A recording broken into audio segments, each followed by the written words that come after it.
오늘도 말씀을 기대하고 말씀을 기다리는 사랑하는 성도 여러분 모두에게 우리 하나님의 크신 은총이 함께 하시기를 바랍니다.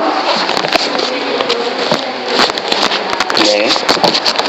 자, 광야에서 예수님은 사탄에게 시험을 받으셨습니다. 이 동일한 사건을 기록한 마태복음이나 누가복음의 기록과 이 마가의 기록에는 차이가 있습니다.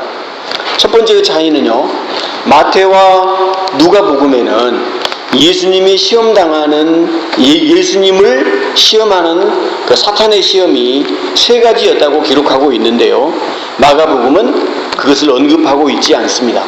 그냥 시험 받으셨다라고만 기록하고 있습니다. 그래서 마치 다른 복음서에 비해서 마가복음은 예수님이 당한 시험이 그다지 어렵지 않은 것이었기 때문에 그 내용을 자세히 기록하지 않고 그냥 한 줄로 언급하고 지나가는 것처럼 보입니다. 그러나 그렇지 않습니다.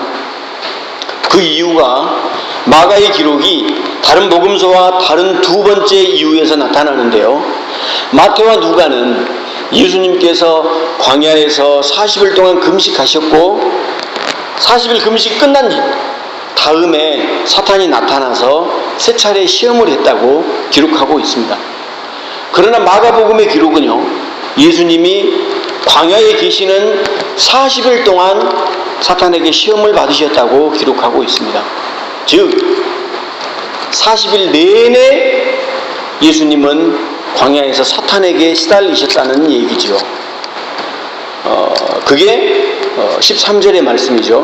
예수께서 40일 동안 광야에 계셨는데 거기서 사탄에게 시험을 받으셨다. 우리말로는 그 의미가 잘 전달이 안 될 겁니다. 그러나 영어 성경을 읽어보면 And he was in the desert 40 days being tempted by Satan. 그래서 그동안 계속해서 시험을 받으셨다고 하는 것을 분명하게 기록하고 있습니다. 자, 예수님께서 광야에 있는 40일 내내 시험 받으셨다는 사실을 통해서 마가는 우리에게 중요한 것 한 가지를 알려주고 있습니다. 우리 사람 사는 인생 또한 그러하다라고 하는 것입니다. 여러분, 인생은 시험의 연속입니다. 그것을 불교에서는 번뇌라는 말로 표현을 하죠. 비슷한 얘기입니다. 인생을 고해라고까지 합니다. 그래서 번뇌를 넘어서서 깨달음을 얻으려고 번뇌를 넘었는데 108개의 번뇌를 다 넘고 났더니 더 큰 번뇌가 눈앞에 자리 잡고 있더라. 이게 불교의 그 가르침이죠. 그렇습니다. 우리들이 당하는 시험이 어찌 마태나 누가가 기록하고 있는 먹을 것과 명예와 권력 이 세 가지 뿐이겠습니까? 시험에 대해서 우리가 갖는 오해가 있습니다. 자, 자칫 잘못하면요, 우리 성도들은 우리가 시험 받는 것, 그래서 시험을 받는다라고 하지 않고 우리말 한국교회 성도들 시험 당한다라고 표현하죠. 예, 당하는 것입니다. 그래서 그 시험 당하는 것 자체를 죄라고 생각하기 쉽습니다. 또는 내가 지은 죄 때문에 찾아오는 인과응보의 개념으로 우리가 시험을 오해하기 쉽습니다. 여러분, 그러나 시험 받는 것이 죄가 아닙니다. 타락한 이 세상에서 우리는 끊임없이 시험을 당합니다. 아니, 시험 속에서 살아갑니다. 문제는 그 시험을 통과하지 못하고 넘어지는 것이 문제지요. 우리가 이 땅에 사는 동안 시험은 있을 수밖에 없습니다. 광야에서 40일 내내 예수님도 시험 받으셨는데 우리 인생이야 더 말해 못하겠습니까? 그러므로 이제는 시험에 대한 관점을 바꾸어야 합니다. 시험은 반드시 있다라고 생각해야 합니다. 내가 어디를 가건 어떤 상황에서건. 이제 참고로 모든 것이 다 갖춰졌고 그야말로 낙원이었던 에덴 동산에도 시험이 있었지 않습니까? 그렇습니다. 그러나 그 시험은 그게 저주가 아니라 우리에게 복을 주시고자 하는 하나님의 축복의 도구다라고 여기는 것입니다. 시험을 통해서 우리는 또한 연단을 받고 단단해집니다. 학생은 시험을 통해서 실력이 자라고요. 운동선수 또한 고된 훈련을 통해서 거기에 합당한 근육과 스태미나가 생기고요. 테크닉이 생기는 것이죠. 시험에 관해서 유난히 자주 언급하는 성경이 있습니다. 야고보서입니다. 여러분 야고보서 읽어보셨습니까? 영어로는 제임스라고 표시가 되어 있죠. 야고보서는요, 한마디로 말하면 시험의 목적과 의, 또 그 결과들을 설명하기 위해서 기록된 것 같습니다. 야고보서를 좀 불편한 책입니다, 솔직히. 그러나 이해는 됩니다. 당시에 고난당하는 성도들을 위로하고 그들에게 희망을 주기 위한 적절한 메시지인 것 같습니다. 그런데요, 미리 우리가 그런 선 이해가 없이 야고보서를 바로 대하면 몹시 부담스럽고 불편합니다. 그 대표적인 예를 한번 들어보겠습니다. 야고보서 1장 2절입니다. 자, 우리 다 같이 한번 읽어보실까요? 시작. 나의 형제 자매 여러분, 여러 가지 시험에 빠질 때에 그것을 더할 나위 없는 기쁨으로 생각하십시오. 쉽게 아멘이 되십니까? 학생 시절에는요, 시험이 하도 질려가지고 하루빨리 시험 없는 세상을 고대했던 기억이 있었습니다. 여러분 혹시 그 고등학교나 이렇게 다니실 때도 지금 학생이신 분들이 있죠? 뭐 시험이 즐거워서 막 기다려지시는 그런 재수 없는 분 혹시 있나요? 제가 고등학교 다닐 때는요, 제가 다니던 고등학교가 좀 그 지역에서 명문고였거든요. 어찌어찌 하다가 제가 좀 실력이 우수한 반에 이렇게 편성이 됐었어요. 근데 이 학교는 악명이 높았던 게 성적 우수반에 배치된 학생들을 닥달하고 흔히 말하는 그 조지기 위한 방법으로 뭘 썼냐면요, 주초고사라는 걸 했어요. 주초고사. 무슨 말인지 아세요? 매주 월요일마다 시험을 봐요. 정말 사람 죽을 노릇이었어요. 매주 월요일날 시험 보죠. 월말이 되면 월말고사 보죠. 중간고사 보죠. 기말고사 보죠. 분기별로 한 번씩 모의고사 있죠. 그래서 진짜 저희 때는 그런 학생이 별로 없었는데요. 좀 더 지나서 자살하는 학생들이 유서에다 이렇게 시험 없는 세상에서 살고 싶어요. 진짜 그게 있었다니까요. 그만큼 시험이라는 게 얼마나 우리를 힘들게 하는지 몰라요. 그런데 뭐라고요? 시험에 빠질 때 즐거워하라고요? 아마 야고보가 옆에 있으면 진짜 한 대 확 쥐어박아주고 싶은 그런 막 기분이 들 정도로 되게 불편한 성경이죠. 자, 그러나 이 뒤에 연속되어지는 구절들을 읽어보면 이해가 됩니다. 특히 4절을 보면 그렇습니다. 여러분은 인내력을 충분히 발휘하여 조금도 부족함이 없이 not lacking anything, 완전하고 perfect, 성숙한 mature, 이런 사람이 되십시오. 뭘 통해서? 시험을 통해서. 그렇습니다. 자, 그런데 궁금하죠? 야고보라는 사람이 대체 어떤 시험을 겪으면서 인생을 어떻게 살았길래 이런 놀라운 통찰력을 얻을 수가 있을까? 제가 또 공부해 봤습니다. 신약성경의 야고보란 인물은요, 3명이 등장합니다. 두 사람은 예수님의 제자였습니다.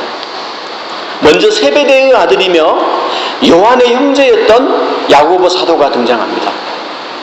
대단한 사도였습니다. 이 야고보는 베드로와 요한과 함께 예수님의 최측근 제자였습니다. 그래서 예수님이 어디 중요한 자리를 데리고 가실 때 다른 제자들은 다 안 데리고 가도 이 3명은 꼭 데리고 갔습니다. 그런 사람이 바로 야고보 사도였습니다. 이 야고보 사도는 영광스럽게도, 물론 그게 영광인지 고난인지 모르겠는데, 최초의 순교자가 되었습니다. 바로 헤롯 왕에 의해서 목이 잘려 죽었죠. 사도행전에 나오는 이야기입니다. 또 한 사람의 야고보, 똑같은 예수님의 제자였는데요, 성경에는 뭐라고 나오냐면 알페오의 아들 야고보라고 나옵니다. 이분은 예수님의 제자 중에서 그렇게 자주 등장하지는 않습니다. 다른 성경에 보면 작은 야고보라고 불렸던 것 같습니다. 아마 세베대의 아들 야고보보다 키가 저처럼 좀 작았다거나 아니면 나이가 어렸다거나 했을 것 같습니다.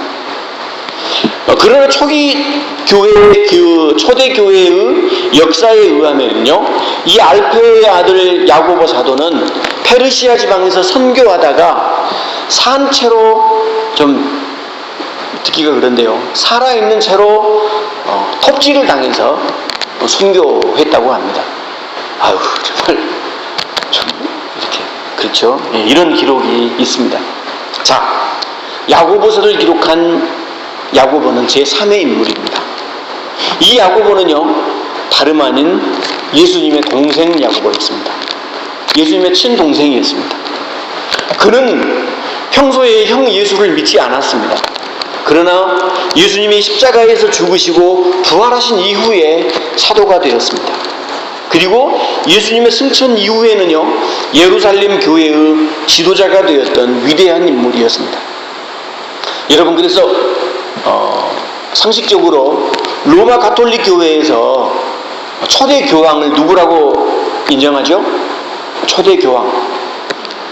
예수님의 수제자였던 베드로 사도를 초대 교황으로 인정하죠. 그러나 로마 가톨릭 교회는 사방교회고요, 동방교회, 그리스 정교회라든지 러시아 정교회라든지 아르메니안 교회라든지 이집트의 kop틱 교회 같은 데서는 그렇게 인정하지를 않습니다. 이 오소독시 처치에서는요, 초대 교황을 야고보 사도로 인정하고 있습니다. 예수님의 동생 야고보. 그만큼 교회사에서 위대한 업적을 남겼던 분입니다. 자, 그렇다면 이 예수님의 동생 야고보의 삶에서 가장 큰 시험거리는 무엇이었을까요? 여러분 잘 들어보세요. 야고보 사도의 가장 큰 시험거리는 바로 형 예수였습니다. 가난한 목수 집안의 장남으로 그냥 평범하게 살아오던 형이 어느 날 30살 무렵에 가출을 하고 말았습니다. 뭘 하고 다니는지 궁금했겠죠. 그러니까 들려오는 소식들이, 남겨진 가족들에게 들려오는 형에 관한 소문들이 썩 좋지 않은 소문들이었습니다. 마치 조폭두목처럼 그 가장 측근의 12명의 건장한 남자들을, 각종 직업과 이런 출신 성분이 다른 남자들을 끌고 다니고, 또 막 그 많은 무리들을 끌고 다니면서 노숙을 하고 다닌다는 이야기가 들렸겠죠.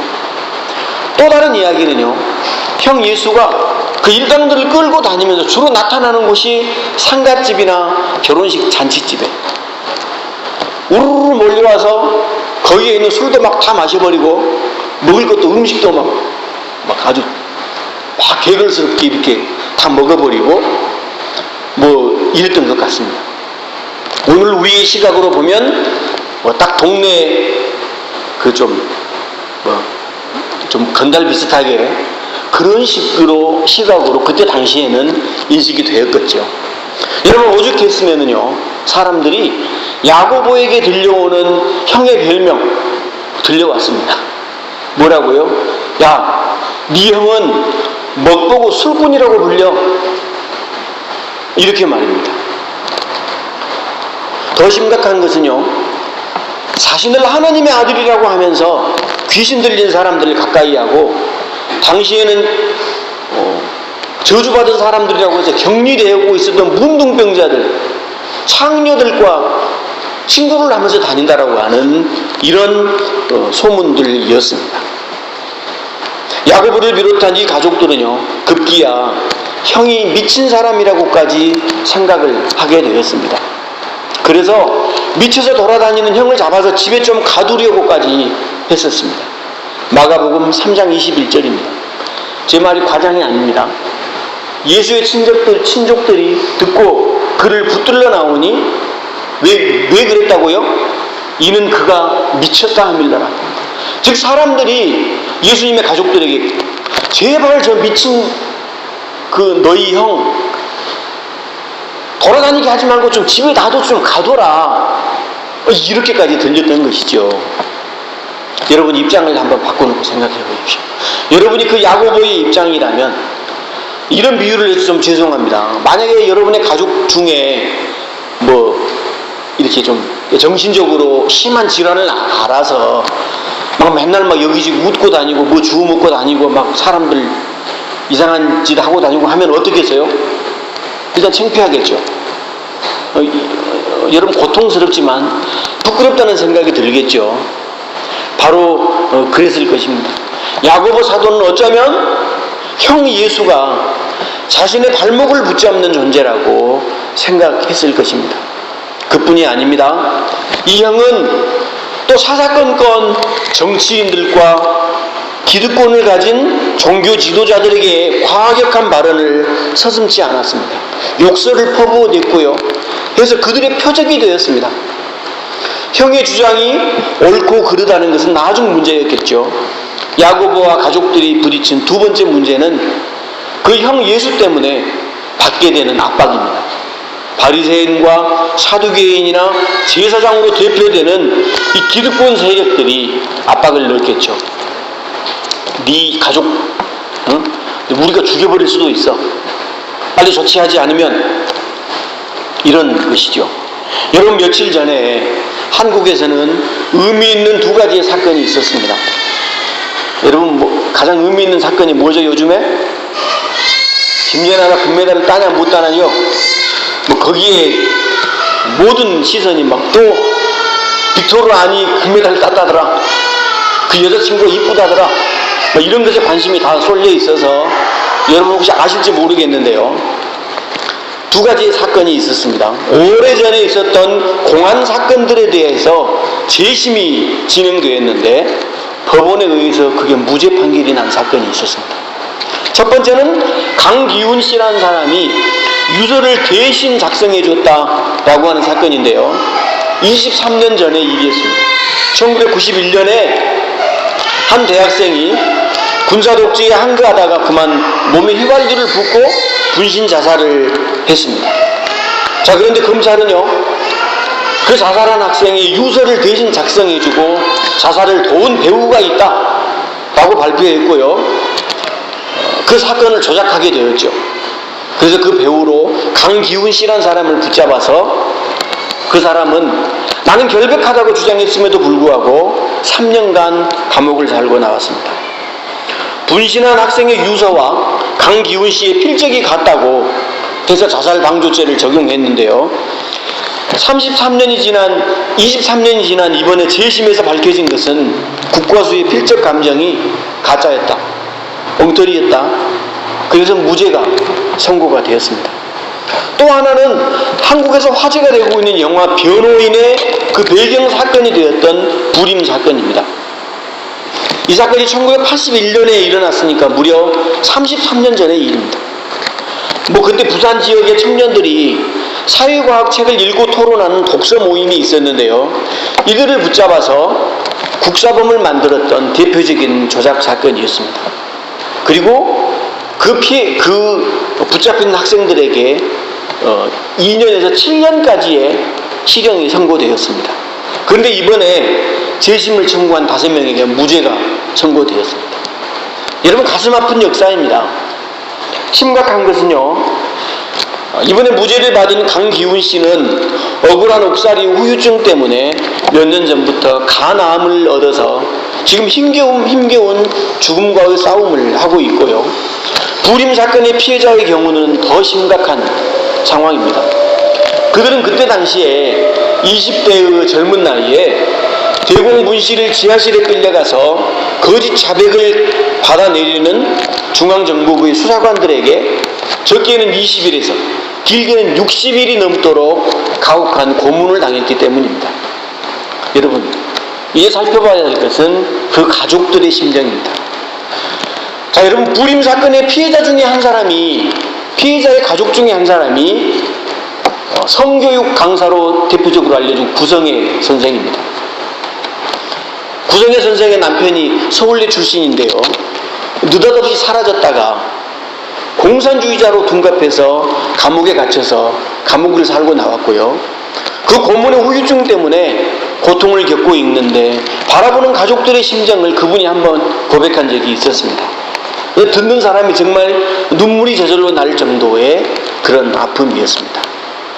여러분, 저는 야고보 사도의 시험에 관한 가르침을 읽으면서 자꾸 강기훈 씨나 부림 사건 피해자들의 가족이 겹쳐졌습니다. 여러분, 그러나 예수님의 동생 야고보가 겪었던 시험이 그 사람들이 겪었던 것과 비교할 수 있었겠습니까? 야고보의 형 예수는 나중에 정치범으로 몰려서 수많은 사람들 앞에서 알몸뚱이가 되어서 채찍질을 당하면서 십자가를 지고 갔습니다. 그리고 그것을 그 가족들이 지켜봐야만 했습니다. 여러분, 그러나 야고보는요, 그 시험들을 잘 극복했습니다. 그래서 죽음을 이기고 부활해서 승천하는 형의 모습을 보면서 그는 저분이 육신으로는 내 형이었지만 진심으로 하나님의 아들이었구나 라고 하나님에 대한 믿음을 바로잡았습니다. 그래서 초대교회의 위대한 지도자가 되었던 것이죠. 그 시련과 시험들을 다 이겨낸 다음에 야고보 사도가 이렇게 말하는 것입니다. 내 형제들아, 너희가 여러 가지 시험을 당하거든 온전히 기쁘게 여기라. 이는 너희 믿음의 시련이 인내를 만들어내는 줄 너희가 알미라. 여러분, 그렇습니다. 야고보는 그 시험이 자신을 연단해서 인내의 사람으로 만들었다는 것을 정말 절절한 심정으로 고백하고 있는 것입니다. 우리말 성경이나 영어 성경에 보면은요, 시험, 페이라조라고 하는 이 원어 성경에 나온 시험이라는 단어를 세 가지로 구분해서 사용하고 있습니다. 첫 번째는 테스트입니다. 테스트. 저 테스트라고 번역이 될 때는요, 신약 성경에는 주로 사용되지 않습니다. 구약 성경에 사용됐던 용어입니다. 아브라함이 시험을 받을 때, 또 출애굽한 이스라엘 백성들에게 광야에서 하나님께서 율법을 주시면서 이들이 내 율법을 잘 지키나 안 지키나 보자, 순종하나 안 하나를 시험해 보실 때 사용했던 용어입니다. 나머지 두 가지가 바로 신약 성경에 나타나는 그 용어들입니다. 첫 번째는 시련, 트라이얼이라고 번역이 됩니다. 주로 야고보 사도가 말한 그 시험이 바로 저기에 해당됩니다. 시련에 해당됩니다. 또 한 가지는 유혹이라는 단어입니다. temptation입니다. 자, 그러나 이것 역시 히라보 원어 성경에는 다른 두 단어가 아니라 저 위에 보이는 한 단어로 표현이 되어 있습니다. 그래서 문맥에 따라서 시련으로도 번역해야 되고 문맥에 따라서 시험 유혹으로도 번역합니다. 여러분, 그래서 주기도문 같은 경우에 우리를 시험에 들게 하지 마옵시고가 어떤 성경에는 트라이얼이라고 번역이 되어 있고 어떤 성경에는 템테이션이라고 번역이 되었습니다. 여러분, 그렇다면 성령님에게 내쫓겨서 광야에서 시험을 당하신 예수님의 시험, 저 셋 중에서 어떤 것이 있을까요? 예수님의 시험, 사탄에게 40일 동안 시험 받았다고 하는 예수님의 시험은 테스트였을까요? 트라이얼이었을까요? 템테이션이었을까요? 여러분, 예수님의 시험은 철저하게 유혹이었습니다. 템테이션이었습니다. 아니, 광야 40일 뿐만이 아니라 예수님의 공생애 내내 이 땅에서 예수님이 겪으신 시험 모두가 다 유혹이었습니다. 어떤 유혹이었을까요? 예수님에게 어떤 유혹이 닥쳐왔을까요? 여자였을까요? 예쁜 여자들, 또는 명예였을까요? 권력이었을까요? 자, 예수님에게 있어서 가장 큰 유혹은 바로 자신에게 주어진 십자가를 벗어버리는 것이었습니다.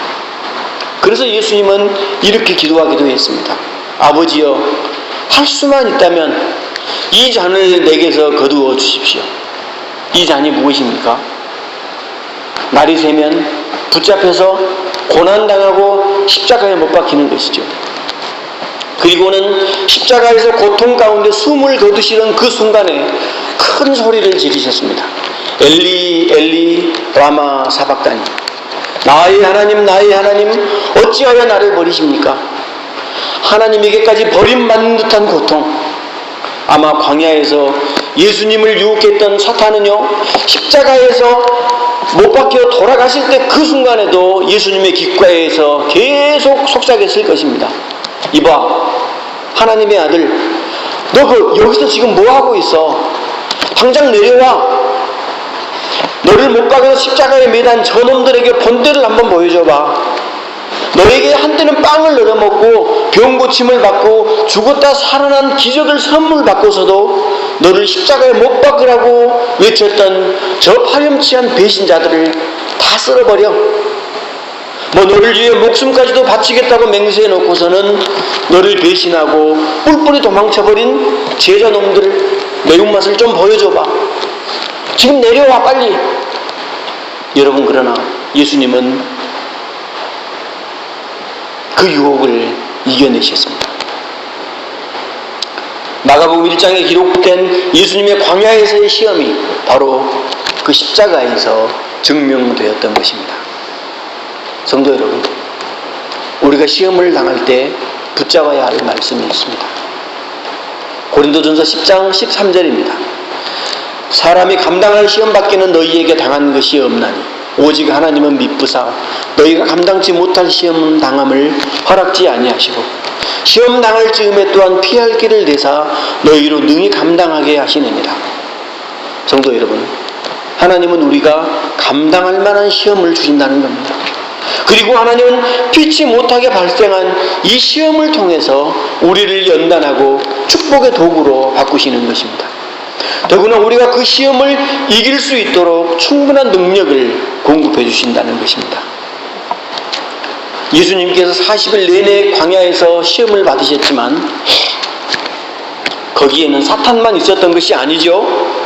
13절의 말씀에 분명히 나와 있습니다. 광야에서 40일을 계시면서 사탄에게 시험 받으시며 시험 받으시는 동안에 짐승들이 있었고요. 또 거기에 누가 있었다고요? 천사들이 예수님을 돕고 있었습니다. 여기에 나오는 들짐승은요, 광야의 위험을 강조하는 말입니다. 유대 광야에는 지금도 늑대나 여우 같은 들짐승이 지금도 있고요. 과거에는 표범 같은 맹수들이 있었다고 합니다.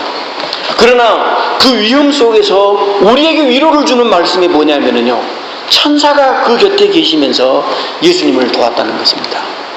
성도 여러분, 시험 속에 둘러싸여 있는 우리에게 천사가 함께하고 있습니다. 천사들이 예수님을 수종 들었듯이 시련과 유혹 속에 둘러싸여 있는 하나님의 자녀된 우리를 돕는 천사들이 있다는 것입니다. 이 천사는요, 머리에 무슨 그 동그란 쟁반을 쓰고 날개를 달고 있는 것이 아닙니다. 천사는 때때로 우리에게 사람으로 다가오기도 합니다. 남몰래 우리를 돕는 사람들, 바로 천사입니다. 우리는 이런 천사들의 도움을 받기도 하고 또 우리가 시험당하는 다른 이들의 천사가 되기도 합니다. 이런 천사들이 많은 사회는요, 행복하고 그곳이 바로 다름 아닌 천국이 될 것입니다. 우리 사회가 천사들이 많은 사회가 되기를 바랍니다. 우리 교회가 한 사람 한 사람이 모두가 서로에게 천사로 인식되어지기를 바랍니다. 여러분 한 사람 한 사람이 시험당하는 자들의 사람들의 천사가 되어서 시험당하고 있을 때에 강건하게 그 시험을 이겨낼 수 있도록 우리 모두가 그런 역할들을 잘 감당하는 성도들이 되기를